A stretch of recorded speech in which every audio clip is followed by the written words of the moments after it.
How's it going, everybody? Distiller is back, and this is just going to be a shorter video talking about the Legend Comp issue and just kind of my thoughts on what makes Legend Comp a pretty bad game mode. Now, I tried to talk about like my favorite Legend competitions and what Legend competitions I don't like, and obviously Legend Comp is not the best game mode by any means, and in general, having a favorite even if the mode is bad, there's nothing wrong with that, and there's nothing wrong with the fact that I prefer Legend Comp 2 out of all of them, or Legend Comp 4 out of all of them, right? There's nothing inherently wrong, but even because I like something, that doesn't mean it's terrible, right? And I feel like Legend Comp has a lot of good ideas, but the execution is very poor. Now, this is mainly due to the fact that Legend Competition has probably one of the biggest burnouts I've ever seen when it comes to players. Like, think of it like this. If you were a player that just went for a top 100, or you tried to place pretty high, and another Legend Competition comes less than a month later after an immense amount of stress has been put on you as a player, wouldn't you feel inclined to just skip the Legend Competition because of burnout, because there's a lack of incentive, because the point system's still messed up, because the items aren't balanced, gadgets aren't balanced, and so on and so forth, right? And that's the thing. I fully agree with people that feel that way, because honestly, I didn't even want to play Legend Comp Round 5. I actually was tempted on skipping it. That is when I decided to make the Legend Comp 5 challenge that I did, which is to try to get Drift Spinner Kit all the way to Emerald. It was a very, very fun challenge. It was very tough, but the thing is that I got a fresh breath of air when it came to Legend Comp due to it, and this is what made me actually enjoy Legend Comp Round 5. Unbelievable, had to do that just in case.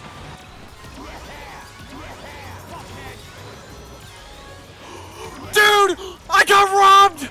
No! Is because I was able to take a gadget no one would ever consider not only just like halfway decent, not even good, but most people would consider this gadget to be downright dog shit. And you know what? It made me feel really good about myself, genuinely. I got it to Emerald, I wanted to take it further, and then that's when the issues really arise as to why playing further than just getting Emerald is a problem. And I would like to transition this into overall the balance of the game. Legend Competition, just like World Match, struggles with retention issues, and retention issues are mainly due to a few things that I would like to talk about, which are the balance, the point system, the lack of incentive, the overall consistency of Legend Comp where it's literally every single month, and just in general, the overall execution issue of Legend Comp. So each of these topics, obviously, balance is very easy to talk about. There's been no item balance changes outside of drill, and I believe that's been it for the most part, and 100 rings been removed from the special item box table, and the only item-based like changes were the special box is getting an upgraded item table, which they made them a lot better, but they're still pretty annoying and they're pretty bad, and you can get screwed over by them pretty easily. There's been no balances to a lot of the gadgets outside UC getting nerfed, Collision Boost getting a buff, and I believe that was it for the most part, and ACK getting a nerf. But again, that doesn't really change anything. The meta just became now another God tier gadget, or gadget combo just became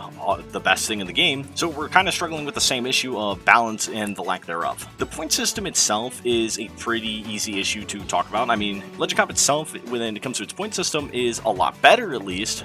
But during Legend Comp Round 2, which most people would consider the hardest Legend Comp that we've ever had, the point distribution system was volatile. It was extremely brutal. You would gain, I think, like a max of 19, and you would lose a max of like 27? Somewhere around there. It's like plus 20 for a very good win, and like minus 25 to 26 for a bad loss. So, on average, you will technically, if you're going 1-to-1, you will lose points if you go from a big win to a big loss. And if you had any amount of bots in the lobby and you did not get first or second, you were actually going to lose points. So, if you have a certain number of bots when you're playing Legend Competition, the point system, from what I can gather at least, let's say you get 4th place, right? And you have 4 bots in your lobby. Instead of getting that 4th place amount of points that you should be gaining or losing, the bots basically take up one position and kind of remove it from the pool. It feels that way because when you get a 4th place and let's say it's all the people in top 4 are Emerald, but there's 4 bots that are all Emerald as well, you will lose like 5 or 6 points for that 4th place, or lose like 3 or 4 points for that 4th place because those bots are actually not really in positions. They were guaranteed to kind of do nothing, and so the game's point system kind of just decides that, hey, you got 4th place and about a third of your lobby was bots, so you're placing 1/3 lower than normal. Instead of placing around 4th place, you're probably placing around 7th place. So because of that, the game deems that you deserve to lose points because you did not get top 3. Now, is this how it actually works? I don't know if it does. I highly doubt that's the correct description of how it actually works, but this does lead to an issue where the point system is a problem. And why is this point system a problem, especially when there's bots in the lobby? It's retention. And it should be very apparent for a lot of players that play Legend Competition for long periods of time, but usually after a certain point, usually after the first couple days, you'll notice that every lobby usually has anywhere from 1 to maybe 3 bots on average,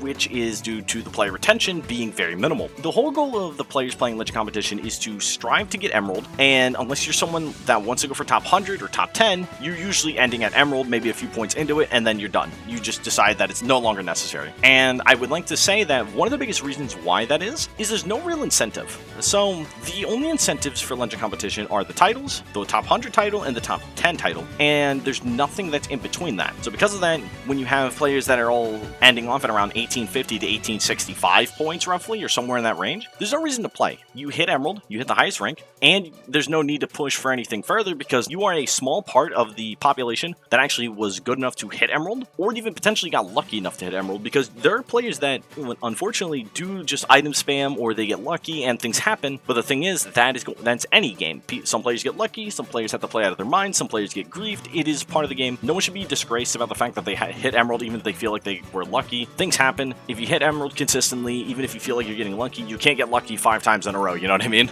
But anyways, that's besides the point. The big thing is that there's no like top 500 title or top 1000 title, things of that nature that really want to push people further. Most players want to just get to Emerald and kind of quit. I feel like if we added a top 500 title, that would actually push players to have some player retention to keep playing the Legend Comp mode to try and push themselves as a player to improve. This can then be translated to, okay, so what about an extra rank? And an extra rank such as the Master Emerald tier would actually be super cool. This would be a tier that you could only get to if you get like 1950 points, which is usually what at the bare minimum top 100 players usually need. Now, asking players for an extra 100 points does sound brutal, but when you have a ton of players that get to Emerald and then they quit, but then if they look at there's another tier above that, you're gonna have a lot more players that want to keep playing the game, and then you're gonna have a lot more players that are actually attempting to try to push themselves further, which means because player retention is now higher, that means the amount of points that are getting pushed into the system is a lot higher, which means there's going to be a lot more games, a lot less bots, and the point system is going to be a lot more favorable. And the same goes for the top 500 title. If they went down that route, now there's going to be more players pushing for the top 500 title, because you never know what the top 500 title could end at. It could end at literally like 1890, top 100 would probably end at like 2050, and then top 10 would probably end at like 2200, right? So there's definitely clear brackets of ending scores, so there's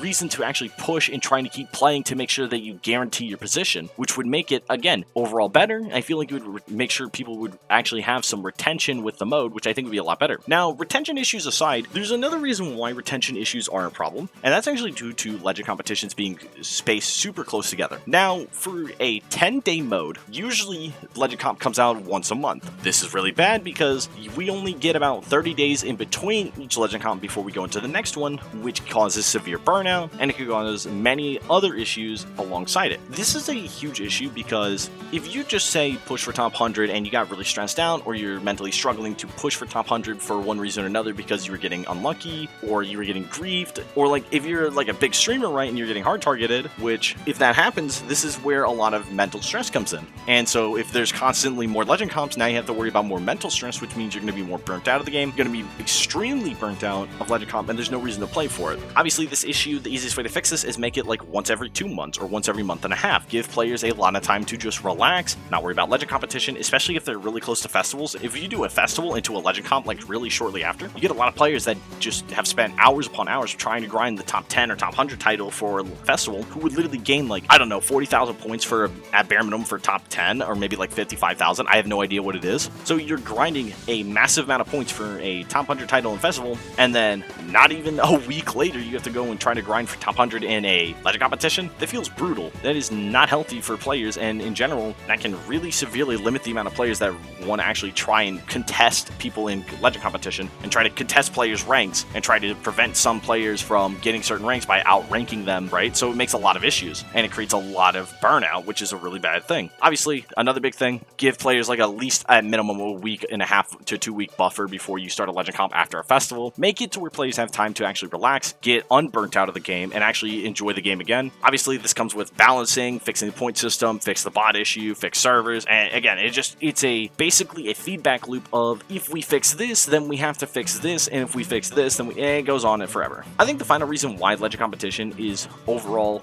a problem in comparison and why it's an issue is really just the lack of execution with the Legend competition. Like, think of it this way. The ideas of getting a title or getting a decal or getting to top 100, right? These are really cool things. Take League League of Legends, for example, I know, boo, Destello, boo, you're talking about League of Legends, what the fuck is wrong with you, boo? Listen, hold on, let me speak. Now, although we hate League of Legends, or a lot of people hate League of Legends, if there's one thing that Riot Games has done correctly is made a ranked mode that is not only addicting, but also has sufficient rewards for the players for attempting to push themselves and try to actually improve the game as a whole. Now, it could be as simple as giving Crossworlds like a car skin. It could have the exact same stats as like Trail Runner for a power vehicle, or for like the Excel vehicle, maybe it could be the exact same stats as Whirlwind Sport, or it could be the exact same stats for a speed vehicle having like Royal Chariot, you know? It doesn't matter if it's the same stats as another vehicle, but providing players with any sort of like incentive to push themselves to higher and higher heights that isn't like a decal or a title, right? Giving them anything else that could be very interesting, it could actually showcase like their skills as a player and how dedicated they are to the game could help a lot. I know I've had people comment in the past where they're like, oh, but an incentive,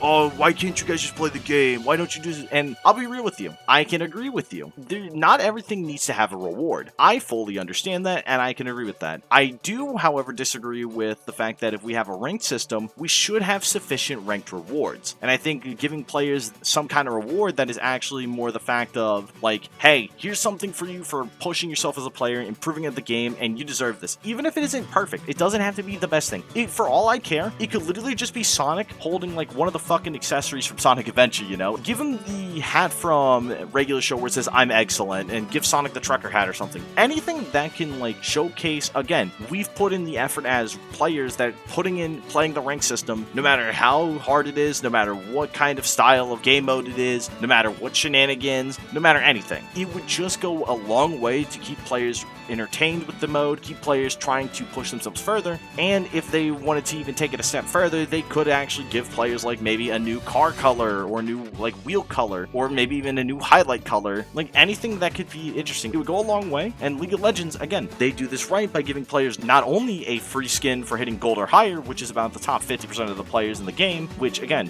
is not hard to do in my opinion, but you also give players that progress further what are called chromas, which are alternate colors to the skin, which again, that would be like the alternate car colors we get. It could be like a special type of gold, it could be a special type of purple, a special type of red that you would never unlock unless you played Legend Comp. Now, I know some players get upset about that because it'd be like, oh, it's FOMO, and that's part of where like pushing the Legend Comps back to give players more time to relax and prepare for the next one would help a lot, because then it doesn't feel like FOMO, it actually feels more like a intentional design choice to allow players to actually attempt unlocking these rewards by giving them ample time to mentally, physically, and just in general prepare themselves as an individual for the ranked system. Now, in terms of execution, each Legend competition is trying something different, or they are giving players the opportunity to define the meta and understand the meta, so they are trying to execute these Legend competitions in a way to give more variety, learn the new version of the game after changes that happen, and so many other things, right? It's really good in general to give players this chance, but the execution of each Legend Comp is the problem. So take for instance Legend Comp Round 3.